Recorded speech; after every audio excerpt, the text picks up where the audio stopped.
సుమన్ టీవీలో మీ personal and business promotions కోసం కింది నెంబర్కి కాంటాక్ట్ చేయండి. నమస్తే, నేను Prashanti. Welcome to Suman TV Florida. ఒక దేశం అభివృద్ధి చెందిందో లేదో తెలుసుకోవాలంటే ఖచ్చితంగా ఆ దేశం యొక్క ఇన్ఫ్రాస్ట్రక్చర్ చూస్తే మనకి అర్థమవుతుంది. యుఎస్ ఎందుకు అంత అగ్రరాజ్యంగా నిలబడింది, ఎందుకు సుప్రీం పవర్గా ఉందని చెప్పుకోవాలంటే ఖచ్చితంగా రోడ్లు అనేది ఒక వన్ ఆఫ్ ద పార్ట్ అనే చెప్పాలి. ఈరోజు యుఎస్లో రోడ్స్ ఎలా ఉంటాయి, ఇక్కడ రూల్స్ ఎలా ఉంటాయి, ఇక్కడ మనం చూసుకున్నట్లయితే ఇక్కడ స్పీడ్ ఎలా ఉంటుంది, స్పీడ్ లిమిట్ కూడా మన ఇండియాతో పోల్చుకుంటే యుఎస్ చాలా ఎక్కువనే చెప్పాలి. ఇక్కడ విడ్త్ కానీ రోడ్స్ కానీ ఇక్కడ రోడ్డు పక్కన ఉన్నటువంటి చెట్లు కానీ ఆ అందం కానీ మీకు అన్నీ చూపిస్తాను. ఎందుకంటే రోడ్ మీద వెళ్తున్నప్పుడు ఆ బ్యూటీ కూడా అంతే అందంగా ఉంటుంది.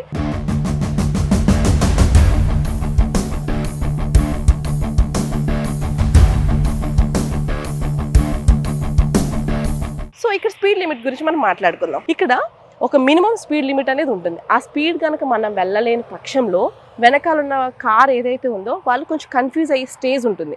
అందుకని ప్రతి ఒక్కరు కూడా మినిమం స్పీడ్ అనేది మెయింటైన్ చేస్తూ ఉంటారు. 1 అవర్కి 70 మైల్స్ అంటే మన ఇండియాలో చూసుకున్నట్లయితే దగ్గరగా 110 అనమాట. అంటే 110 అంటే చాలా ఎక్కువనే చెప్పాలి కదా. సో అలాగా ఇక్కడ 70 మైల్స్ 1 అవర్ అంటే 90, చాలా మంది 100 వెళ్తూ ఉంటారు. మీరు రీసెంట్గా చాలా న్యూస్లు చూస్తూ ఉంటే ఎక్కువ శాతం మన భారతీయులు చాలా మంది రోడ్డు ప్రమాదంలో మరణించారు, ఇలాంటివి ఎక్కువ చూస్తూ ఉంటాం కదా. సో ఎందుకు అంటే కారణం, మనం ఎంత కరెక్ట్గా వెళ్ళినా వెనకాల వచ్చే స్పీడ్ కూడా మనకి సరిగ్గా మన టైం బాగోకపోతే ఇలాంటి పరిస్థితి అనేది ఏర్పడుతూ ఉంటుంది.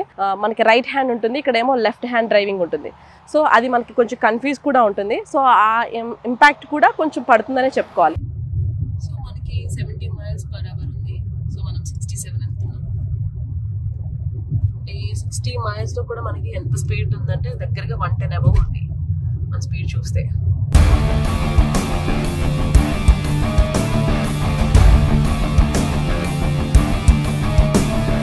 సో ఇప్పుడు రోడ్స్ గురించి మనం మాట్లాడుకుంటే, సో మీరు చూస్తున్నారు కదా, సో ఎంత స్పీడ్ వెళ్తున్నారో ఒక్కొక్కరు.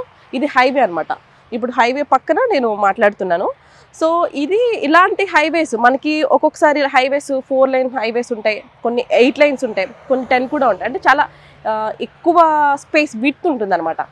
సో దీని గురించి మరొక మాట మనం మాట్లాడుకుందాం. సో ఇండియాకి యుఎస్కి ఏంటి డిఫరెన్స్ అని చూస్తే, యుఎస్ అనేది ఇండియాలో 3 రెట్లు ఎక్కువ ఉంటుంది. సో అందుకని వీళ్ళకి భూభాగం కూడా ఎక్కువ.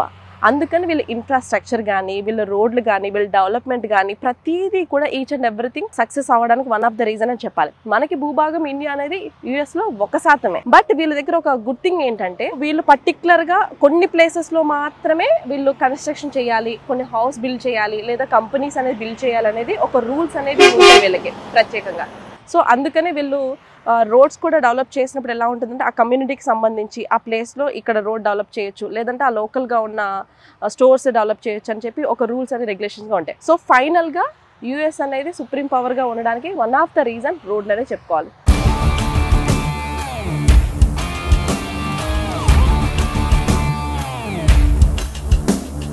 సో మీరు చూస్తే ఇక్కడ కంప్లీట్ రోడ్ మీద ఏ లేన్కి ఆ లేన్ మాత్రమే వెళ్తారు. మీరు ఎప్పుడు కూడా మనకి సో లేన్ ఎందుకు బాగా ఫాలో అవుతారు అంటే, కంప్లీట్గా ఒక పక్క రోడ్ నుంచి ఇంకొక పక్క రోడ్ వెళ్ళాలన్నా కూడా సిగ్నల్ వేసుకుని చూసుకుని వెళ్ళాల్సి వస్తుంది. ఇష్టానుసారంగా మనకి ఏదో ప్లేస్ ఉంది కదా అని చెప్పి మధ్యలో అలా వెళ్ళరు. సో చాలా సిస్టమాటిక్గా ఉంటుందని చెప్పాలి.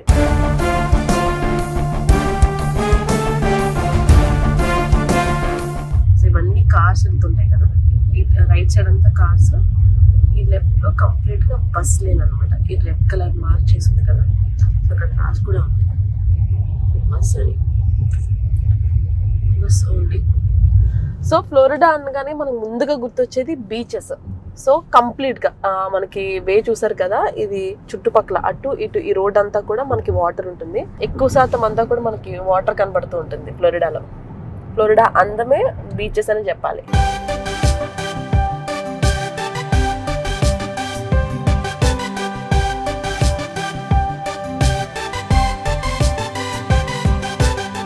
యుఎస్లో అటవీ శాతం కూడా అదే విధంగా ఉంటుంది, మన ఇండియాతో పోల్చుకోకూడదు. ఎందుకంటే ఇక్కడ భూభాగం కూడా చాలా ఎక్కువ కాబట్టి దగ్గరగా మన ఇండియాకి ఇక్కడికి 3% భూభాగం అమెరికా విస్తీర్ణంలో పెద్దగా ఉంటుంది. సో ఆ కారణం చేత అవ్వచ్చు, అయినప్పటికీ కూడా సో కంప్లీట్గా మనకి చెట్లు మనకి ఎక్కడ చూసినా కూడా గ్రీనరీ అనేది ఎక్కువగా కనబడుతుంటుంది. అన్ని ప్రదేశాల్లో అని చెప్పలేను, మ్యాక్సిమం మోస్ట్ ఆఫ్ ద సిటీలో కాకుండా వేరే ప్లేసెస్ అన్నిట్లో కూడా మ్యాక్సిమం మనకి గ్రీనరీ కనబడుతూ ఉంటుంది.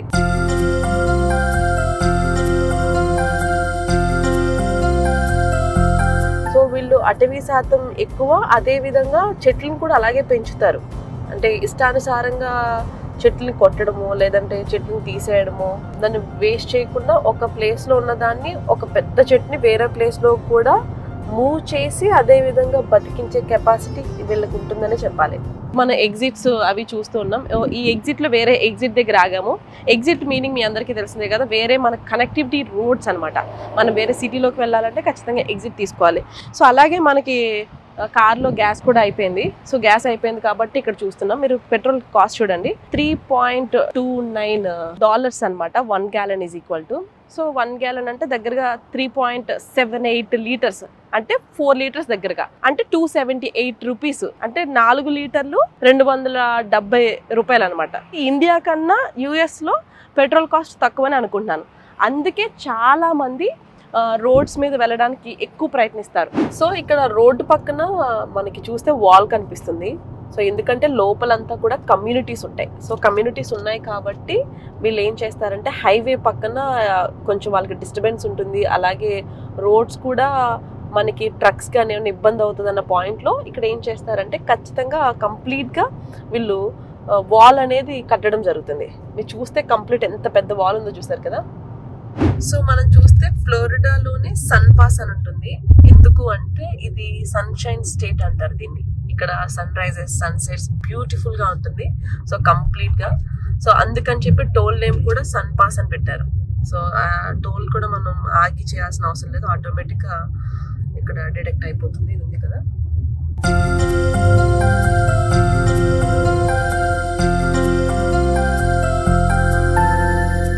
సో లాంగ్ జర్నీస్ ఎంత బాగుంటాయో అంతే అలసట ఉంటుంది కదా.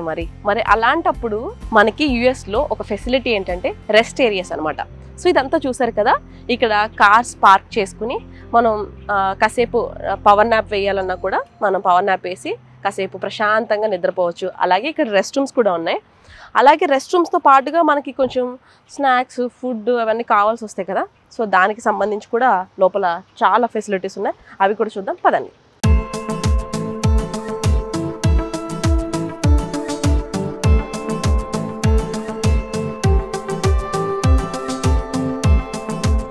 సో ఇక్కడ మనకి ఏంటంటే ice creams and snacks, cool drinks, so ఇవన్నీ కూడా ఉన్నాయి. సో మనం ఇక్కడ క్యాష్ పెట్టి ఐదర్ కార్డ్ పెట్టి మనం పేమెంట్ చేస్తే మనకి ఇది వస్తుంది అనమాట. సో పర్టికులర్గా మనకు కొన్ని ప్లేసెస్లో ఏంటంటే అన్ని ప్లేసెస్లో ఎగ్జిట్స్ ఉండవు. ఒక్కొక్కసారి ఏమవుతుంది అంటే మనకి ఫుడ్ దొరకని పరిస్థితి ఉంటుంది.